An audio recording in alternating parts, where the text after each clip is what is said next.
Бельгиялық қазақ баласы тосын жазба жариялады. Анасын іздеп жүрген Жәнібек Сағалиев бүгін Қазақстан телерадио корпорациясының алғыс күніне орай ұйымдастырған 1000 алғыс шарасына қатысады деп хабарлайды бүгін KZ порталы. Жәнібек өзінің әлеуметтік желідегі парақшасына төмендегідей жазба жариялады.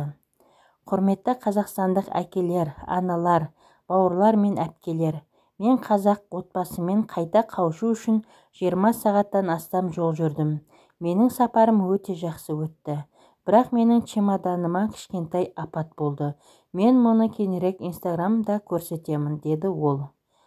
Сонымен қатар ол Қазақстан телерадио корпорациясының алғыс айту күніне орай ұйымдастырған 1000 алғыс шарасына қатысамын, деді ол.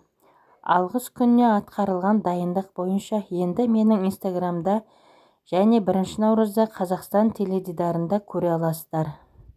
Осы аралықта адамның іздегені туралы сұрақтарға байланысты полицияға бардым.